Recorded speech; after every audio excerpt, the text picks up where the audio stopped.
Thank you very much, everybody. Wow, what a crowd this is. Whoa! Whoa!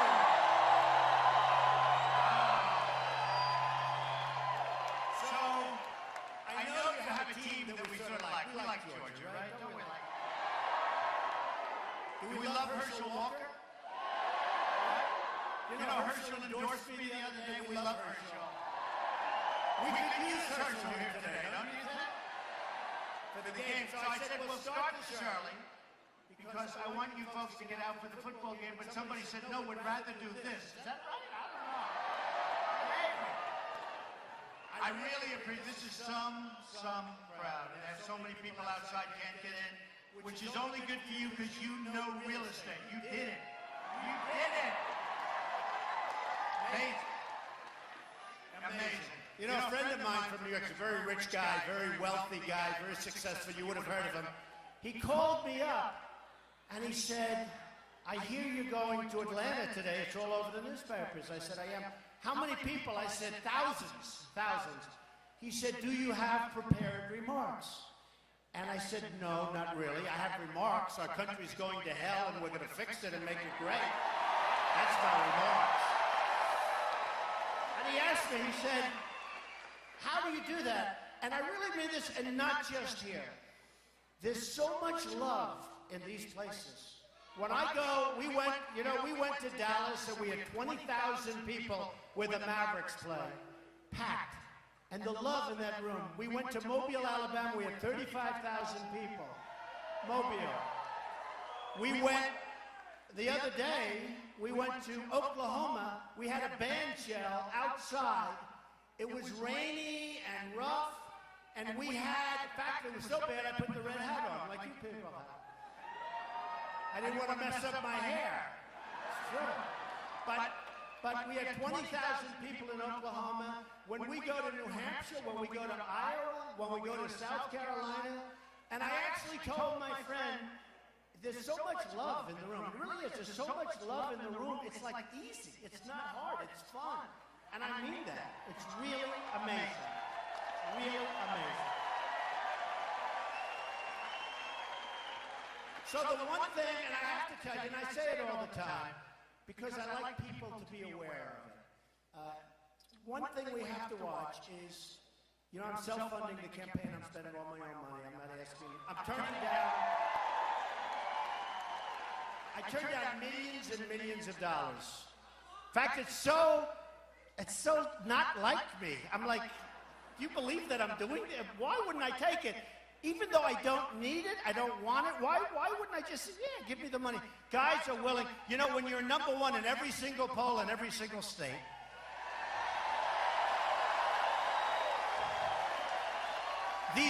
these money guys, some of whom are friends of mine, lobbyists, special interest donors, they come out of the woodwork. Don, I'd like to meet with you. I'd love to be involved with your campaign, you know, because what they want to do, and I was there, folks. Who knows it better than me? I was like the fair-haired boy. I was totally establishment. You know, now they're saying Trump is anti-establishment. Well, 3 months ago, I was totally establishment. I used to give fortunes. I gave $350,000 to the Republican, to the Governors Association. I gave so much money, and you know what? Now I changed. All of a sudden, I'm not establishment, but I'm doing it because I got so sick and tired of politicians, all talk, no action.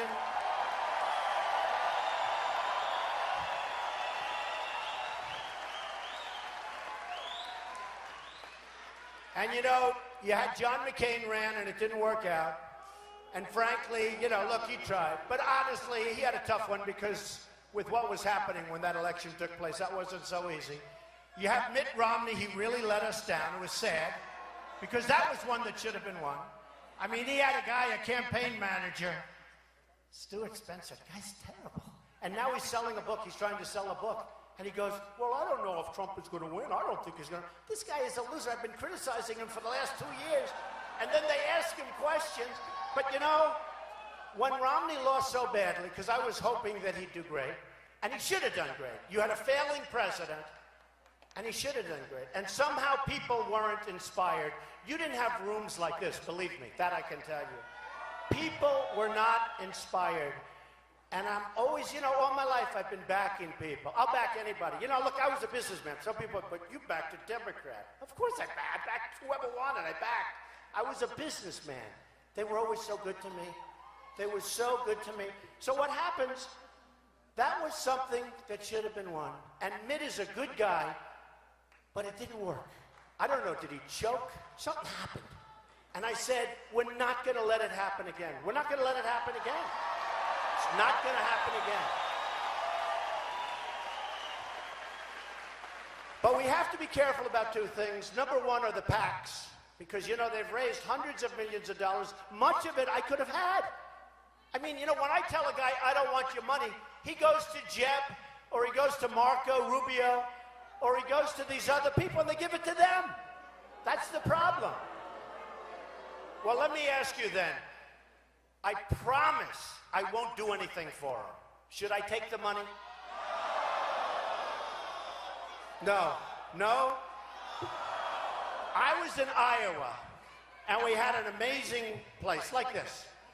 And I said, I went through a whole routine. I said, listen, it's so hard. She's saying, take the money. Take the money and run, right? Take the money and run.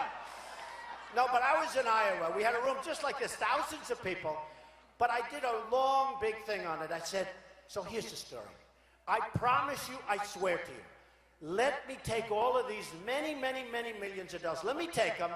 I promise you that I won't do anything for the people giving me the money, okay? I said, so, and I thought they were all going to say, yes, take the money. The place went crazy. No, can't do it. So anyway, I'm the only one that's self-funding. I'm doing my own campaign. We're spending money. And here's the new story. I got to tell you this. I got to tell you this story, though. So I figured I'd have about $20 million spent up until this date, right? Ads, mostly ads. But I'm a business person. So on CNN, on Fox, on all the others, I'm like, they give me so much time.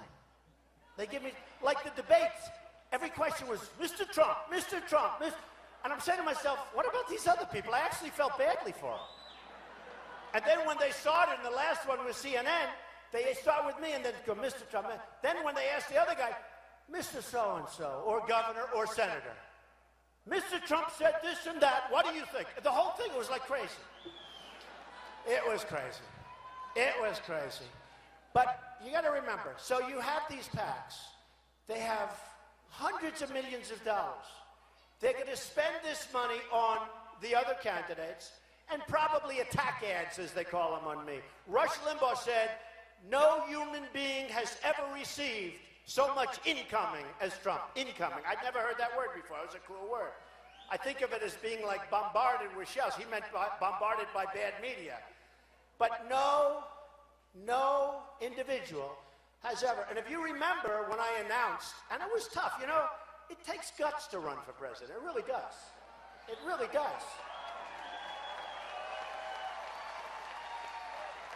This isn't something that I needed. And actually, I did Face the Nation. It's going to be on Sunday. Nice guy, John Dickerson. And I did last week. Oh, by the way, I have to say it because we're going to put out a press release because nobody's going to report. So last week, I do Meet the Press. Did anybody see it with Chuck Todd? And I did this week with George Stephanopoulos. So I did them.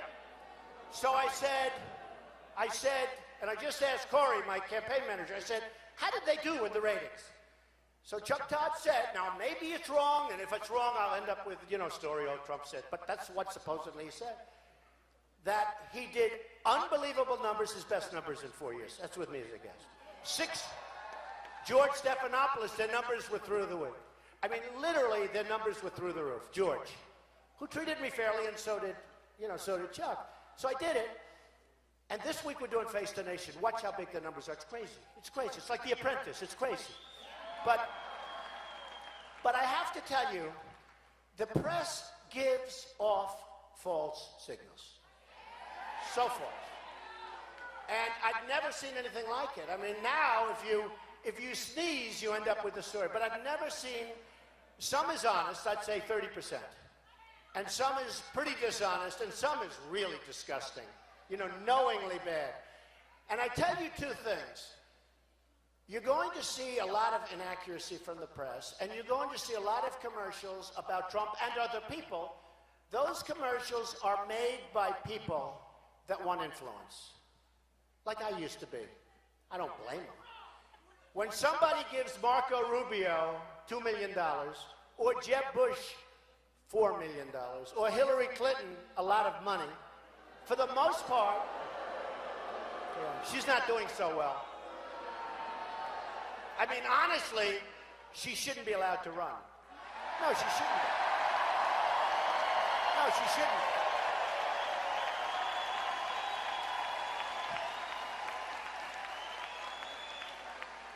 I don't think that the Democrats are going to stop her from running because the system is inherently unfair. I can tell you this. If that were a Republican that did what she did with the emails, they would have been in jail 12 months ago. They would have been in jail. It's a very unfair system. It is a very, very unfair system. But I'm telling you, if that were a Republican, it's called jail time. Clink. General Petraeus. You know, it's funny. I watch all these guys that I'm running against. We had 17 total. Now we have 16. Scott Walker was favored to win. And, you know, he went after me. All of a sudden, he was my friend. He came to my office 7, 8 months ago. He gave me a plaque, a trophy, a plaque, because he thought I was great and because I helped him. And he was fine. And then all of a sudden, a month ago, he hit me. I said, why did he do that? Because he was not gaining. And then I hit him back, and he's out. He's gone. No, he's gone. And then, no, he's gone. And don't forget, he was favored to win. He was favored to win. And I heard Charles Krauthammer and some of the others, some of the pundits saying, before I got involved, they said, this is the finest field of people that have ever run for political office. I'm saying, really? You know, why? I don't get it. So he's gone. And then all of a sudden, the governor of Texas, former Governor Perry, he hit me so hard. I couldn't, and he was a friend of mine, take me out to dinner. Come to Texas. We love you, Donald. You're the smartest person on earth. Come to Texas. And he's the nicest guy. Then all of a sudden, a few weeks ago, he announces he's going to have a news conference to make a speech on me. I say, what did I do? And he made the most vicious speech. And he was at 5, and he went down to 0. Right? And he's gone. No, it's crazy. And he's gone. Then you have Lindsey Graham. Oh, he was vicious. Remember the cell phone? So Lindsey Graham calls me up a few years ago. And he said, Mr. Trump, you're fantastic. Unbelievable job you're doing. And he asked me to do him a favor. I won't tell you what the favor was, but it was actually honest, which is unusual for a politician, okay? He asked me to do him a favor. And then he asked for campaign contribution, which of course is like part of the thing. Usually when I'm getting ready to hang up on a politician, I say, okay, come on, I gotta go, let's go, what else? Well, do you think you could help me out a little bit? Anyway. And for some reason, he left me his cell phone number, right? And I had it down, it was like 4 years old. I had it down in a stack, I call it the waste stack. You know, it's waste. And somehow I'm going to make, and I see this number sitting there. I said, wow, I wonder if it still works. And I held it up. But he was at 405, and then he attacked me, and I attacked him back. And you remember with Perry? Perry said, Donald Trump shouldn't be on the same stage with some of these people, these governors and senators. He meant governors and senators. No, think of it. So I'm saying, look, I know him. In a couple of cases, you have failed governors, failed senators, not particularly smart people in many cases. And I'm saying to myself, I shouldn't be on the same. So here's what happens. Went to the best school, very smart. I have a good gene pool. My uncle was a professor at MIT for a long time, one of the great people. But I'm saying to myself, I wrote The Art of the Deal. Do we have Art of the Deal, right? One of the great selling business books, probably the best-selling business book of all time. All of these things I did. And then I went out, and I made a fortune. And believe me, I had a small start. I had a father who was great. But you know, you can always tell the haters, I'm doing a book, and it's a rough book. It's going to talk about the problems that we're in. It's coming out in 3 weeks. Crippled America. That's the name of the book. crippled America, because whether we like it or not, that's what we have now, okay? That's what we have now. But you always know, my father was a Brooklyn builder and a great guy, my best friend in the world ever. And he taught me so well. But you always know when you're dealing with scum. And what I dealt with the press, they said, this is Brooklyn, New York, Brooklyn and Queens. Now, we know Brooklyn and Queens. It's wonderful, but it's Brooklyn and Queens. And I always wanted to go to Manhattan. And you always know you're in trouble when somebody says, yes, his father gave him $200 million to go to Manhattan. My father thought I was crazy to go to Manhattan. And my father didn't have $200 million. That's a lot of money. But you always know, and by the way, he loaned me a tiny bit of money, and he thought I was nuts. But he said, you know what? I have such confidence in my boy. And I went to Manhattan, and I made a fortune. And I only tell you that, I only tell you that because it's important. It's important to know, you've seen what's happened all over the world. They all said, Trump will never run. The pundits, you know, the pundits. Trump will never run. Then I announced I'm running. They said, oh, what happened? Then they said, he'll never file Form A, or whatever it's called. That's where basically you sign your life away to federal elections, right? He'll never file it. I filed it. They said, oh, that's right. Then they said, he'll never file his financials because maybe he's not worth as much as everybody says, right? Now, my financials were over 100 pages, or about 100 pages, and I mean detailed stuff. And I filed them ahead of schedule. Some of the politicians asked for extensions, and they had one page, and they have nothing. They have nothing.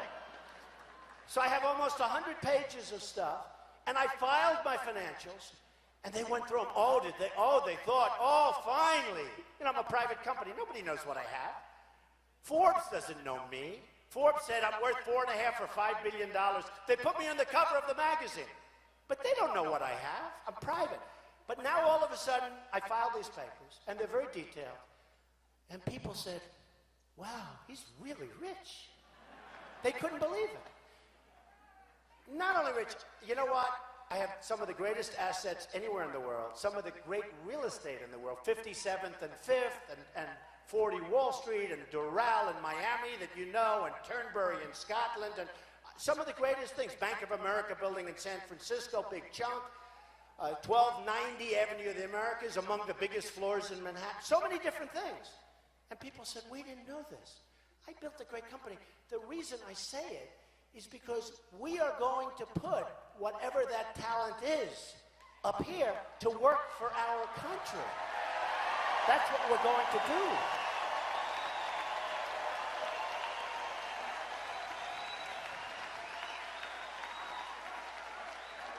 Because our country is in such trouble. Now, the thing that most amazed me, I was asked just a little while ago at the press conference. First of all, I'm with some of the greatest people. I'm with about 40 pastors and ministers that came here from all over. Where are they? Where are they? I love them. So much for us, and so great. They came from all over the country, and I love them, and they're just great people. And we appreciate that you're here. Thank you very much. We so appreciate it. And Mr. 999, where is he? Come here, Herman. 999. When he said 999, I said, what the hell is that? But he had a good thing, right? Herman Cain.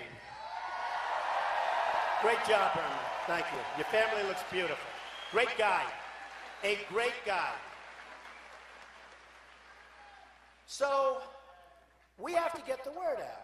And the word is going to be distorted two ways. It's going to be distorted by money, and it's going to be distorted by the press. Because the press is very dishonest. Most of it. Very dishonest. These people back there with the cameras. See the people? Look at all those cameras back there. Look.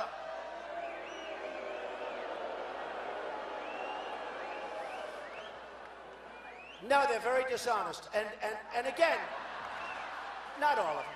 You'll see, like, you see the madhouse. There's Katie Tur of NBC, who's actually been better over the last couple of days.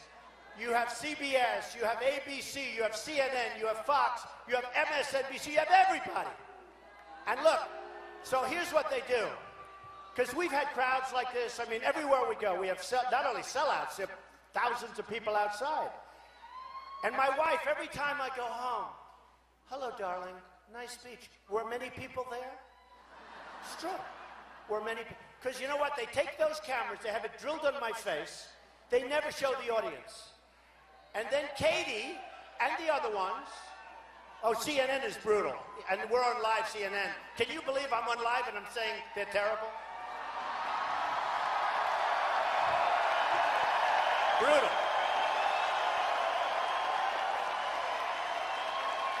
They're brutal. But it's the way it is. They are brutal.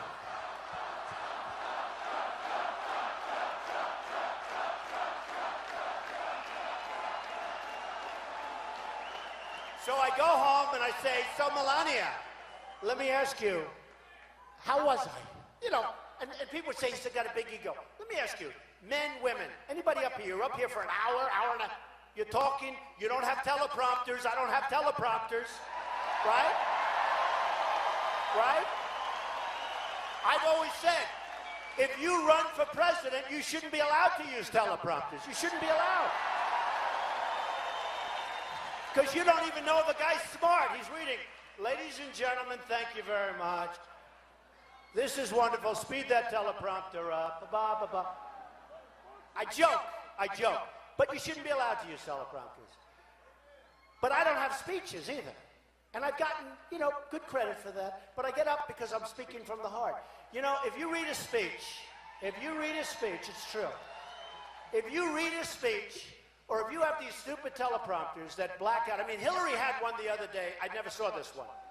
She's outside, and it was sunny, and she's reading off the teleprompter, I don't like Donald Trump's tone. Now think of it. We have people whose heads are being cut off, they're being mutilated, maimed, they're being killed, our border is a mess, crime all over the place, people being drowned over in Syria and other places, in jail because they're Christian, and we don't get them back even though we give $150 billion to Iran because we have stupid leaders. And Hillary is reading off her teleprompter about tone. And Jeb Bush said the same thing. He said tone. But one thing, and I said, you know what I said to tone? We need tone. We need tone. These people, whether it's Marco or Jeb, it's all political stuff. It's so you get so tired of it. Carly, it's that, you know, that staccato, like a machine gun after 10 minutes. Oh, please. You can't take it anymore. And then you look at the record, it's one of the worst I've ever seen. She got worst CEO in history. Now, that's not a good sign. It's not a good sign, but she's a nice woman. Okay, please. And Jeb is nice, and Marco's nice. But Hillary has these and because it's outside, I don't know, they were massive. They were so big, and they were painted black on the back because it was outside. I guess I never saw it. At least usually it's clear glass. And I saw the audience, of which they had about 200 people, by the way. They didn't have 10,000 or whatever the hell we have. I mean, this is a huge amount of people.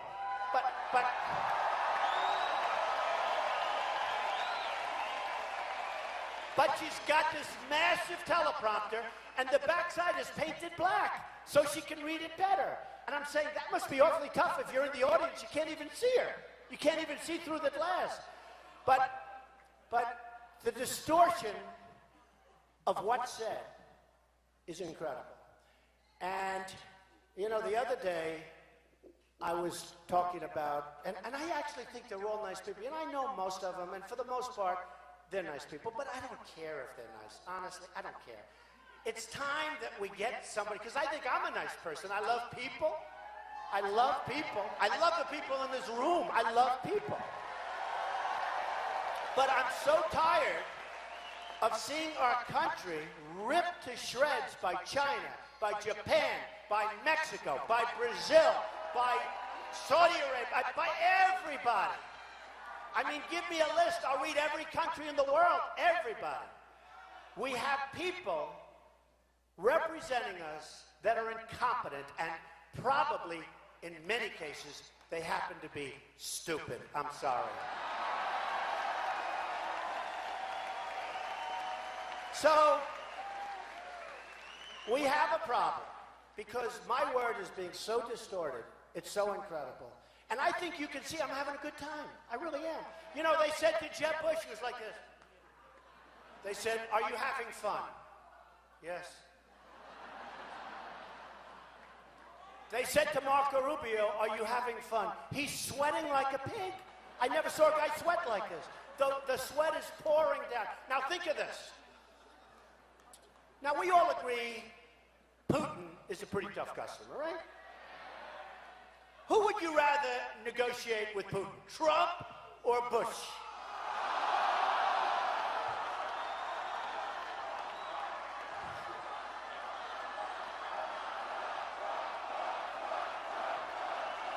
How about Hillary? How about that one? How about Hillary? Billions of dollars are missing from the State Department. You know, that's like a little story. Billions of dollars are missing from the State Department. And I'm saying to myself, it's like a little story. Billions. Billions. How do you don't let that happen. You don't let that happen. If like there's $2 missing from his business, he kills somebody. Here we're talking about billions. But think of it. Hillary, and you know, you do need energy. You do need energy. And that goes for more than Jeb. You know, I said Jeb is a low-energy individual. And we need strong. I think Rubio is a low energy. But here's the problem with Rubio. When you sweat that much. Now think of it. So you have Putin, he's sitting over here. And he's waiting to kill the stupid Americans because he's been just destroying us so bad. So he figures, and a guy walks in and he's soaking wet and sweating. Hello? Hello? Can I have some water? And Putin's sitting there, what the hell kind of stuff is this? This is not exactly a poker player, folks. Not exactly a poker player. This is what we have. No, this is what we have. So, and I don't mean to pick on Rubio because I think he's a nice person. I don't mean to pick on Jeb Bush. I think he's a lovely person. I think they're lovely people. But that's not going to make our country great, folks. Not going to happen. And Hillary is sure as hell not going to make our country great. Not going to. It's going to be the same old stuff. It's always the same. It's whitewater. It's always the same. It's always like problems. It's always like they have problems. So, let's get back to my 2 points. So, we have 2 pretty big problems. The press is totally dishonest, meaning a big portion of them. And you're going to have hundreds of millions of dollars of ads, both positive and negative. In fact, I'm leading the polls, and somebody came back to me last night. They said, "Oh, Mr. Trump, I think it's over. I think you've won." I said, no. When you have $200 million of attack ads, who the hell knows what's going to happen? I don't know. They'll make up this crap. And by the time you prove them wrong, you know, what difference is in that? Because it's lies. It's horrible. So you have that. You have hundreds of millions of dollars of phony advertising given to these PACs, which, by the way, are a disgrace. By the way, you know, the candidate's not allowed to talk to the PAC, right? They're not allowed to talk to the PAC. You think that Bush is talking to his PAC? Do you think that Hillary is talking to her PAC?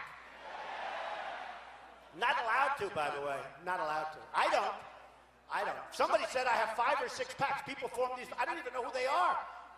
I have no idea who they are. I saw 2 guys on television. They said, yes, we're in charge of such and such a PAC. I said, who are these people? But we have a problem where you're going to have a lot of false messages put out over the next 3 or 4 months. And I love the people in Iowa, love the people in New Hampshire, love the people in South Carolina. Those are your first 3.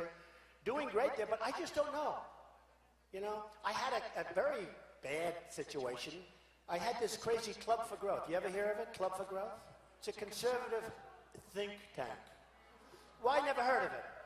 But I heard it was, so they wanted to come up and see me. They came up to see me. You know what? When they say Club for Growth, you know what they're talking about? The growth of their wallet. That's what they're talking about. So the guy comes up to see me, tells me about the Club for Growth. I'm falling asleep listening to him. He's the president. I think he used to be a congressman, so he's well-trained. I think he used to be a congressman. And that was it. Then he asked about money and would you make a contribution? I said, really? Hey, we can have billions, but you know, you still like to watch your money, right? Don't we watch our money, right? You don't want to be stupid. So anyway, I forgot about him, totally forgot. It was not a memorable performance he gave. Then what happens is, a week later or so, I get a letter from the Club for Growth. Would you contribute $1 million to the Club for Growth? I said, are these people crazy?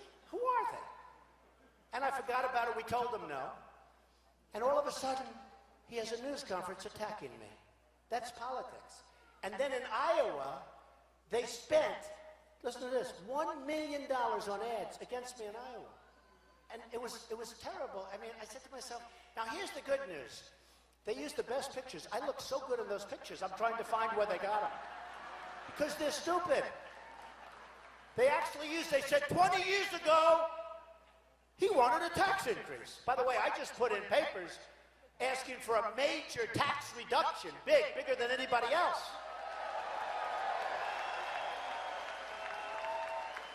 And some other things. But I was like a young guy. I looked so handsome. I said to myself, oh, I wish I still looked like that. It would be great. So anyway, but that's politics. They're very dishonest people in this business. You know, I'm in real estate, and a lot of Manhattan real estate, and real estate all over the world.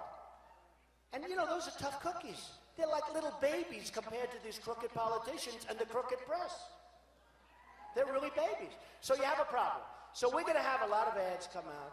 And the reason I talk about it is so that when you watch television and you see an ad paid for by the group for so-and-so, which you know is one of the candidates, remember it's a phony deal.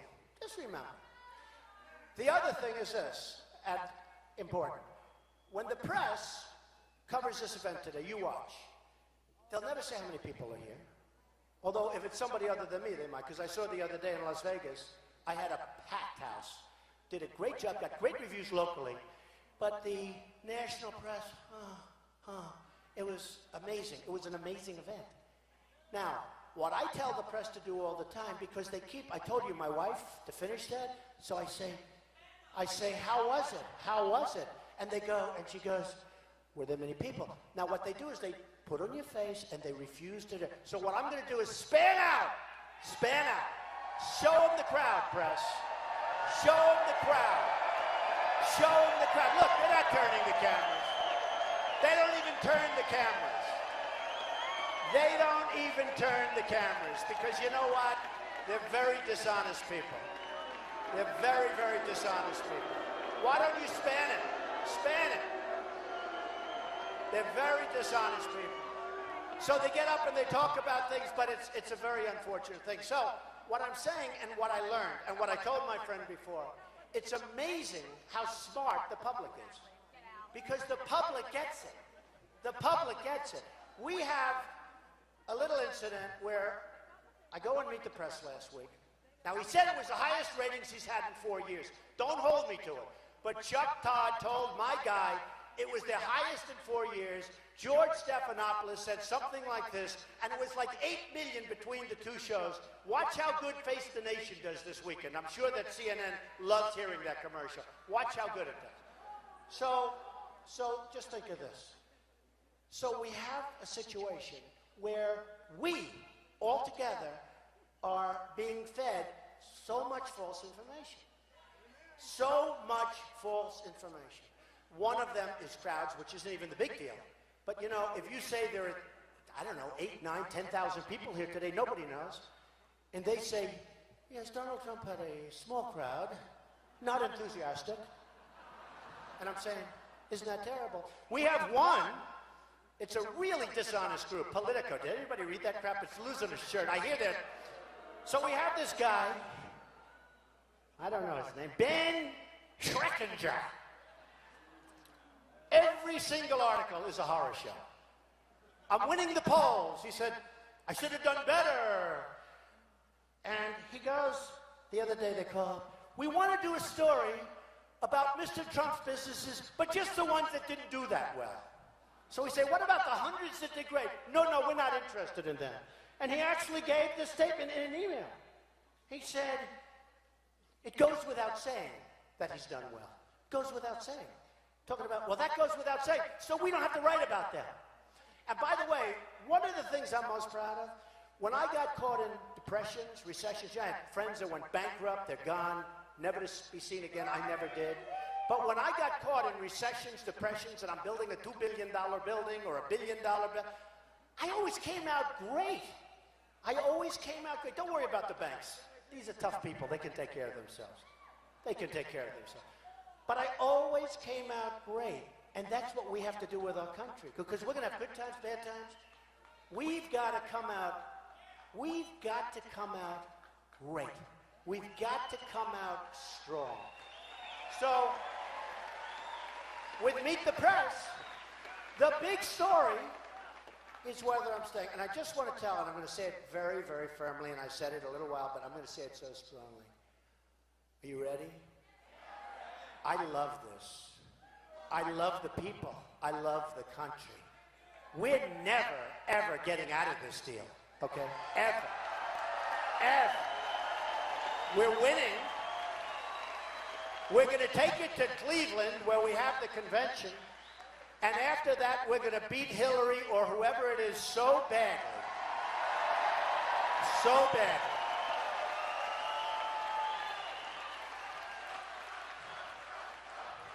Thank you. Thank you. No, I wanted to make it clear. I wanted to make it clear.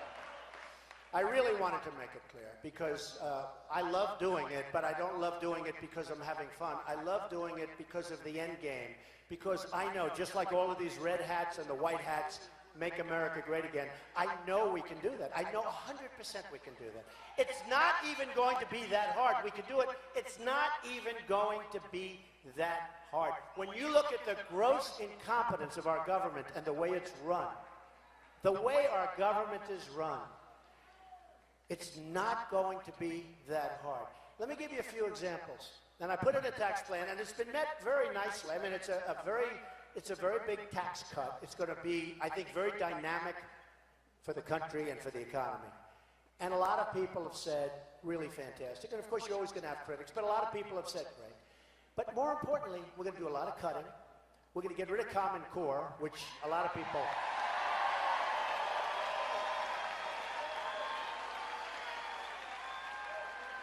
We're getting rid of Common Core. Can you imagine? There are those that really believe that your children sitting here in the middle of Atlanta or any place else, New Hampshire, Iowa, South Carolina, no matter where we go, I have the same thing. I have the same thing. They want to have parents' meetings with the teachers, with the principals. You know, the United States is 28 in the world in terms of education. And yet we spend more per student by far than any other country. So we spend more money by far than any other country. And yet we're 28.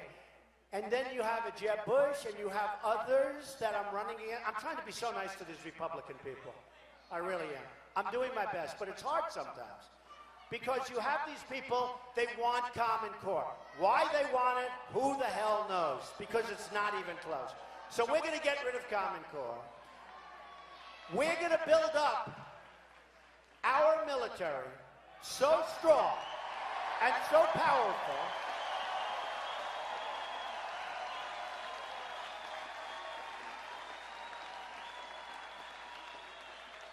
a very good man, General, retired 2 weeks ago.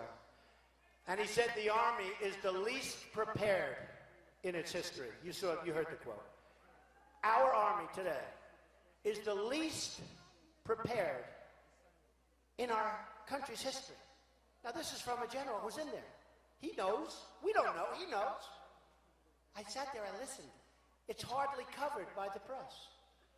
That's unbelievable. To me, that's front page, and there should be no other story. Hardly covered by the press. You look at our military, we send over to our allies, who are all a bunch of thieves for the most part. Listen to this, and I've said it. because I find this to be amazing, because I know how big a deal it is. It's like a movement of a massive situation. You need a flotilla. 2,300 Humvees with armor plate, the best in the world, that if our young people were in those Humvees instead of the crummy ones they had, we wouldn't have the wounded warriors in the shape they're in. We wouldn't have them. They're our greatest people. They're our greatest people. So we give them to our allies. A shot is fired in the air, and the enemy takes all of them because our allies run, ripping their uniforms off, running, leaving these unbelievable, expensive machines. But we're not talking about 3 machines. We're not talking about 5. I thought it was like, they didn't say 2,300, did they? 2,300 Humvees, heavy armor plate, the best in the world. Because we can do it better than anybody, folks, that I can tell you. The best in the world. A shot is fired in the air, and everybody flees, and the enemy takes it over, says, thank you, stupid president. Thank you, stupid Congress. Thank you, unbelievably stupid everybody. I just cannot understand how we can allow it to happen. We have incompetent people in Washington. So, we're going to build up our military bigger and better and stronger than ever before, and we won't have to use it.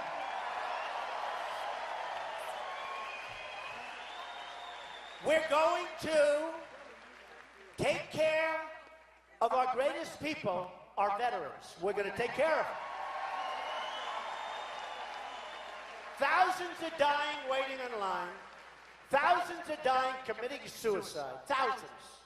The reports are unbelievable. I don't even like talking about it. The reports are staggering. They're staggering. Our vets are not being treated properly. Illegal veterans are being treated better in many cases. The illegal immigrants, let me just tell you, illegal immigrants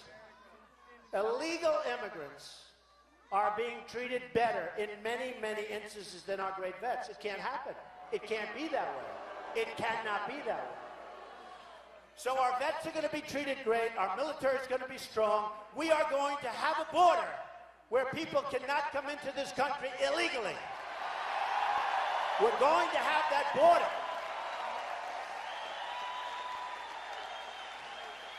And we're going to build a wall, and Mexico is going to pay for it. They're going to pay for it. And it's going to be a real wall. It's not going to be one of these jobs I saw the other day where trucks are going. They build a ramp, and they have trucks loaded up with drugs going back and forth. What are we doing? What are we doing? And I love Mexico, and I love the Mexican people. I have thousands of Mexican people and people from all over. But I have thousands of Mexican people working for me. They're incredible. Their spirit, their everything. They're great. But their leaders are too smart for our leaders. We don't know what we're doing. And every time I say, we're going to build a wall, everybody loves it. I say, Mexico's going to pay for it. And our stupid politicians say, that's not possible. That's not possible, they say. And for them, it's not. First of all, this is going to be a Trump wall. This is going to be a wall that people aren't going over. If they go over it, it's going to be a long way down, very uncomfortable. And we got to stop the drug trade. You know, the drug cartels are pouring in. They are pouring in. It's going to Chicago, it's going to New York, it's going to Atlanta. It's going all over the place, and it's causing problems. So here's the deal. We get the drugs, they get the money. They leave with satchels and satchels of money right across the board. So we're going to build a wall. Mexico's going to pay. So the other day, I was listening to one of my people that I'm competing against, if you can believe. Can you believe I'm a politician now? Ay, ay, ay. I never thought I'd say that about myself. I'm embarrassed. So the other day, one of these politicians is saying, who knows nothing about construction. I mean, I build great buildings. Look at the buildings I built. This is so easy, a wall. Probably precast plank. You know, a parking garage, you ever see? They run those suckers 80, 90 feet long, precast, beautiful. They come in trucks, it goes up like magic. Wouldn't it be nice if we had them standing up right in a foundation? Just, nobody's going over it, folks. And it's not expensive. So easy. That's what I do best. In all fairness, had a lot of success. What I do best is build. Think of it. To have a president that knows construction better than anybody, and we have an infrastructure that's crumbling. Our roads, our highways, our airports. I mean, they came in, they built a veterans hospital in a certain location, like over $1 billion. I said, how much did that cost? They didn't know. All they know is much more than $1 billion. Took many, many years. Thing looks like it cost 50, 60 million bucks. And I'm good at that. I can look at a building and tell you what it should cost. Wouldn't it be nice to have a president that really knew construction? Remember the Wallman Rink in Central Park? Remember the famous Wallman Rink? I mean, it's sort of interesting. I haven't mentioned it in years, but the Wallman Rink in Central Park, it was there. It was under construction for 8 years. They couldn't get it built, an ice skating rink. I went to the mayor at the time, Ed Koch, and he got angry at me because he thought I stood, I showed him up. But I went to the mayor and I said, let me do it. I did it in 4 months, and we had money left over. And they had spent almost $20 million. I spent like $1.8 million, and most of the money I spent was ripping down everything they did. So wouldn't it be nice, we have a big infrastructure problem. But here's what I did. I told the certain politician that actually said it's not practical for Mexico to pay. So I asked one of my very smart people to go over and do a study, the trade imbalance, U.S. trade deficit, right, between China and us, Japan and us, and Mexico and us. So let's go to the good news. Mexico was the least amount of money. Close to 50. Almost $50 billion a year. That doesn't include the billions of dollars that we give to Mexico for different reasons, none of which anybody knows. Okay? Now the wall is going to cost, they were saying $12 billion. I say we can do it twice as big, much better looking, because I want to make it good looking. I told one group, I don't want to be repeating myself, but I said I want it really good looking because someday they're going to name it after me. It's got to be good looking. The Trump wall. But, so what happens? So we're almost 50, it said 45, but almost $50 billion trade deficit with that, and that does not include the drugs. You probably can add another 50 for that. So when I go, if you have the right messenger, now if you have some dope, hello, will you pay for the wall? Absolutely not. Oh, I'm sorry.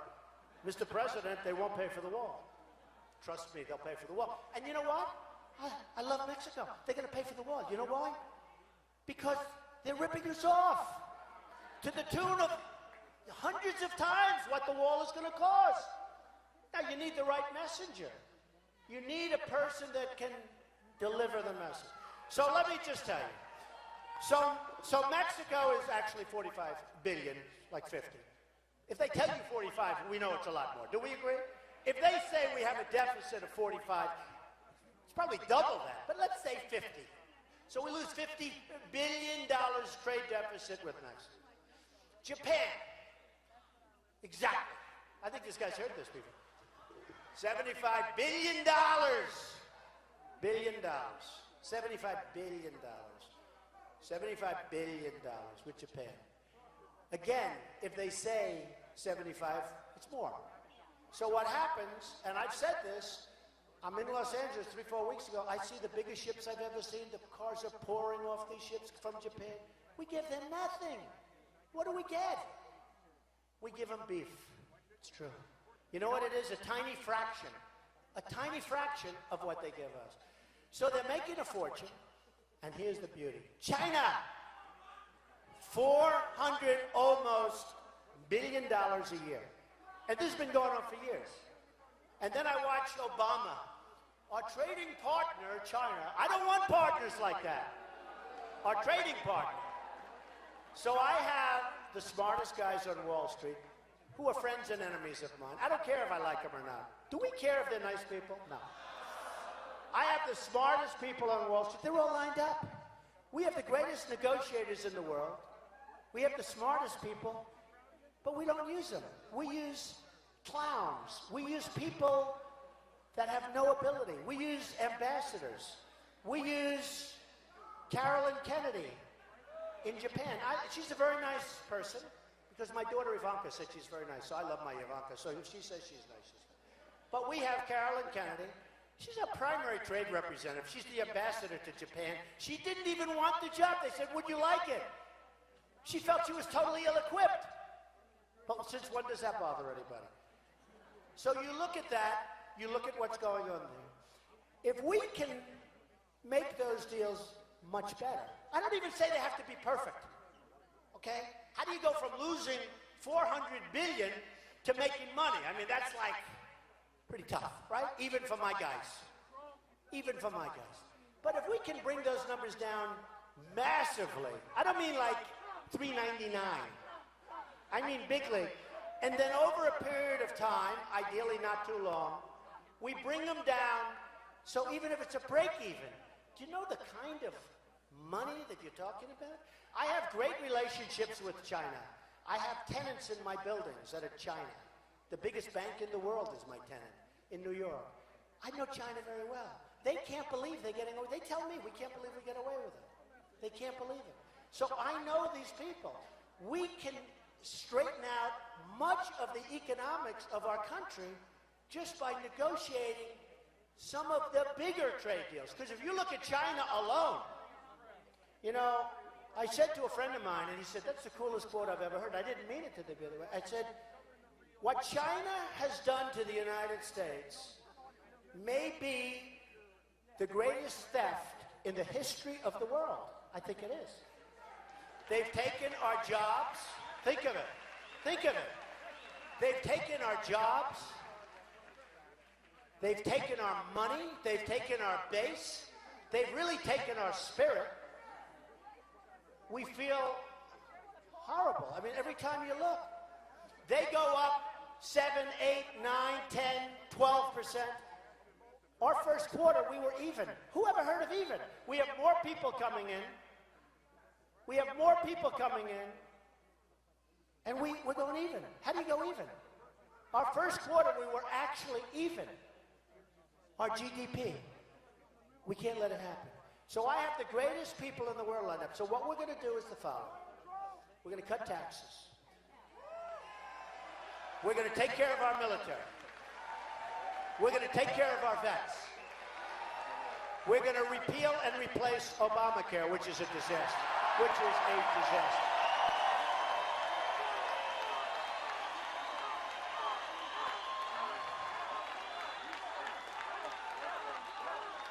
We're going to, thank you, we're going to build a wall, and we're going to have a border. And we're going to fight the whole anchor baby situation, which is insane. Which is insane. And by the way, some of the greatest legal scholars, you know, you heard, well, Mr. Trump said, a woman's pregnant. She's like almost 9 months. They move her over to the border, and she's getting ready to have the baby. And they move her into the border because our security people and our patrol people, who are fantastic, our Border Patrol people are fantastic. I met with them 2 months ago. They're fantastic people, but they're not allowed to do the job. So they're going to put the baby's going to be born in the United States. Congratulations. You now have a baby for 85 years that we're taking care of. I don't think so. I don't think so. And this isn't Mexico. This is many countries. This is from Asia. This is from all over South America. I mean, the problem we have is we have a porous border. That's the problem. But this is from all over. But that's not what the 14th Amendment says. And in this, I have to tell you, I was a little surprised because a lot of people thought we needed a constitutional amendment because we always heard, if you're born here. Well, if you're born here to a person that's illegal, then it's violated, it's it. And the greatest scholars, legal scholars of the world, are telling me now that I'm right. The only one that's not telling me I'm right are the lawyers that you watch on television, the television lawyers. But I knew it couldn't be this way. So we're going to end it. Hundreds of thousands of people are born on our soil and we say, congratulations, we're taking care of them for 85 years. I don't think so. I don't think so.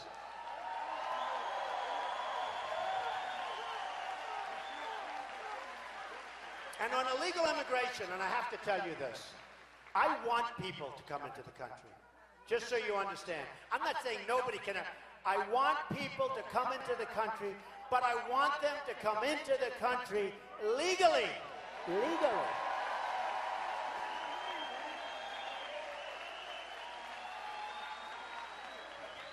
And when I made the statement that we have a tremendous crime problem, everybody said, oh, what a horrible statement. He doesn't like this country or that. I love those countries. I love those countries. But then you had Kate in San Francisco. Magnificent Kate, shot in the back by a guy that's been shoved over here 5 different times. You had Kate.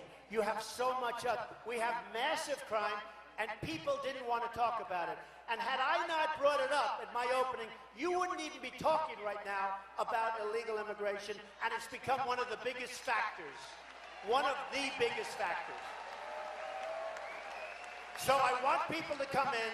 I want people that go to Harvard and all of our great colleges. When they're finished and they do well, we force them out of our country. I want them to stay if they want to stay, and many of them want to stay. Let them stay. Let them go to Silicon Valley. We want great people to stay in this country. So, this has been an amazing experience for me. The whole thing has been, from day one, from the time I started, where everybody said, he'll never do it, till now, where we're not leading by a little bit, not a little bit, we're leading by a lot everywhere. Everywhere. You know, yesterday a poll came out in New Hampshire where we're leading by close to 20 points. You believe that? Does anybody write it? No. But we're doing great, and it's been fun, but it's been fun for a different reason. I see the end game. I see what's happening. And I tell people when there's spirit like in this room, I say, look at around the people next to you, because this is more than just a group of people. If you had somebody else over here, they wouldn't be in this big, massive room. They'd be in a small hotel conference room. They'd have 50 or 60 or 90 people, and they'd be sitting around falling asleep. I'm telling you. This is a movement. One of the people who works for me, George, just before I came up, he said, Mr. Trump, I've been doing this for 25 years. And he's done it at the highest level. He said, I have never seen anything like what's happening with your campaign. I've never seen anything like that. I've never seen anything like that.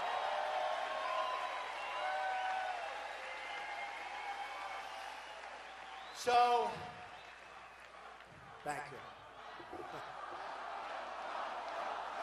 Thank you.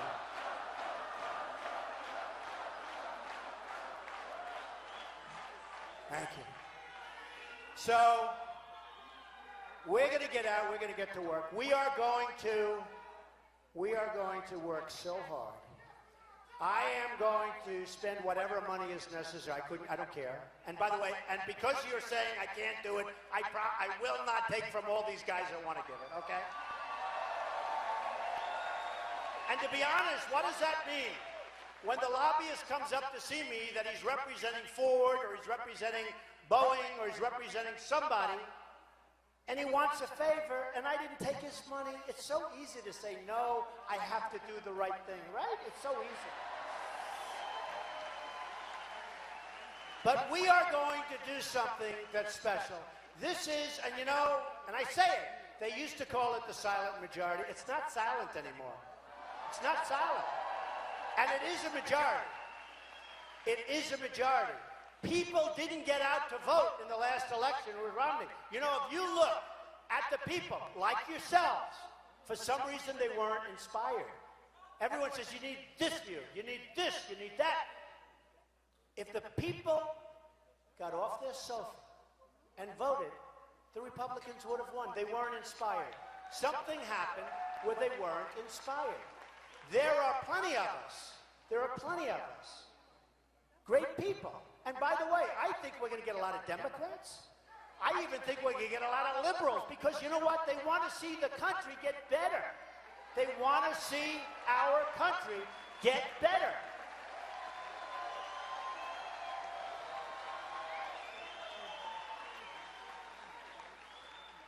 So, I want to thank everybody for being here. We'll be back a lot. Atlanta's a special place. So many friends.